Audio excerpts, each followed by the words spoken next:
네, 토마토 모닝 빅데이터 시간입니다. 미증시는 마지막 거래일 기업들의 실적 발표에 혼조세로 마감을 했는데요. 한편 우리 시장은 양시장이 모두 하락한 가운데 코스닥 같은 경우에는 4거래일 만에 하락이었습니다. 오늘의 한 주 시작인 오늘도 어떤 시장을 가져갈지 또 어떤 종목이 오르고 내릴지 전일 수급을 통해서 함께 살펴보시죠. 네, 먼저 코스피 매수 상황부터 살펴보도록 하겠습니다. 외국인 쪽에서는 삼성전자와 SK하이닉스를 많이 담았는데요. 전거래 시총 상위 종목들이 대부분 하락한 가운데 이 외국인 쪽에서는 이 두 종목을 많이 담았지만 이 두 종목 쪽으로도 하락으로 마감했습니다. 밑으로는 삼성 SDI입니다. K배터리에 대한 긍정적인 전망이 이어지고 있는 삼성 SDI 쪽으로도 외국인들이 담았고요. 밑으로는 금융대장주 KB금융이 이름을 올렸습니다. 은행주들이 최근 사상 최대 실적을 내놓고 있는 가운데 여기에 적극적인 주주 환원 정책까지 긍정적으로 작용을 하고 있는데요. 이 KB금융 쪽으로도 외국인들의 매수세가 이어졌네요. 밑으로는 최근 흐름 좋은 항공 우주 관련주입니다. 한화에어로스페이스인데요.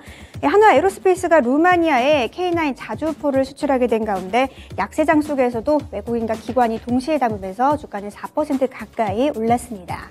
이어서 기관 쪽에서의 매수 상황도 함께 살펴보시죠. 네, 기관 쪽에서는 LG전자를 많이 담았습니다. 올 상반기 호실적 기대감이 있는 LG전자 쪽으로 기관이 계속해서 담으면서 주가는 강세로 마감을 했고요. 밑으로는 SK텔레콤입니다. 최근 SK텔레콤이 AI 인프라를 확대하고 있는 가운데 기관 쪽에서의 기대감도 몰리면서 SK텔레콤이 이름을 올렸습니다. 밑으로는 조선 관련주 삼성중공업인데요. 이 탄탄한 수주에 대한 기대감을 안고 있는 삼성중공업은 최근에 하락 추세에서 2거래일 연속의 반등 흐름 가져가고 있네요. 밑으로는 농심입니다. 주력 제품 가격 인상 등으로 호실적을 기록한 농심 쪽으로도 기관이 담으면서 주가는 7%대 강세로 마감했습니다. 이어서 한화에어로스페이스도 이름을 올렸네요. 이어서 코스피 시장에서 매도한 종목들 함께 살펴보겠습니다. 네, 코스피 시장에서 외국인들은 포스코 케미칼을 많이 팔았습니다. 최근 주가가 크게 올랐던 포스코 케미칼 쪽으로는 외국인들이 차익 실현 매물을 내놓으면서 하락으로 마감했습니다. 밑으로는 카카오가 이름을 올렸는데요. 카카오가 실적을 발표한 가운데 실적에 대한 우려감과 또 미증시에서의 긴축 우려감에 주가는 하락으로 마감했습니다. 밑으로는 강원랜드입니다. 마찬가지로 기대에 미치지 못하는 실적을 내놓으면서 실망감이 반영됐는데요. 외국인 쪽에서 강원랜드를 많이 팔았습니다. 밑으로는 하루 오르고 또 하루 내리는 흐름 가져가고 있는 포스코홀딩스입니다. 횡보하는 가운데서 전거래 외국인들이 매도 물량을 출했습니다. 밑으로는 NC소프트가 이름을 올렸는데요. 주가 상승 여력이 제한적일 것이라는 증권사 리포트가 나오면서 외국인 쪽에서 매도 물량이 출해됐네요. 이어서 기관 쪽에서 매도한 종목들도 함께 살펴보시죠. 기관 쪽에서는 외국인과 반대로 삼성전자 그리고 SK하이닉스 쪽으로 매도 물량이 출해됐습니다. 그리고 카카오, 하이브 쪽으로도 매도 물량이 출해됐는데요. 최근 SM을 둘러싼 경영권 분쟁이 격화하고 있는 가운데 하이브로는 외국인과 기관이 모두 팔면서 하락으로 마감했습니다. 이어서 삼성 SDI는 외국인들은 담았지만 기관 쪽에서는 매도 물량을 내놨네요. 이어서 코스피 시장에서의 특징주 함께 살펴보시죠. 네, 코스피 시장 특징주는 농심입니다. 농심이 지난해 주요 제품의 가격 인상과 또 북미 법인 판매량의 고성장에 실적이 시장의 기대치를 상회한 것으로 전망되고 있는데요. 외국인과 기관이 담으면서 주가는 강세로 마감했습니다. 이어서 코스닥 시장에서의 수급도 함께 살펴보시죠. 네, 코스닥 시장에서 외국인들은 SM을 가장 많이 담았습니다. 최근 SM과 관련한 경영권 분쟁이 격화하고 있는 가운데 SM의 주가가 폭등했는데요. 주가는 16% 이상 상승했습니다. 밑으로는 에코프로 그리고 LNF, 나노신소재까지 2차전지 관련주 쪽으로 외국인들의 매수세가 이어졌습니다. 최근 코스닥 시장에서 외국인들은 2차전지 관련주 쪽으로 가장 수급이 활발한 모습인데요. 이 세 종목 모두 다 외국인들이 많이 담았네요. 이어서 오스템 임플란트가 이름을 올렸습니다. 외국인 쪽에서는 2차전지 관련주들을 많이 담고 있다면 기관 쪽에서는 오스템 임플란트를 계속해서 담으면서 2월 들어서 오스템 임플란트가 가장 많이 기관들이 담은 종목에 이름을 올렸는데요. 외국인들도 매수세가 이어졌습니다. 이어서 기관 쪽에서 담은 종목들도 함께 살펴보시죠.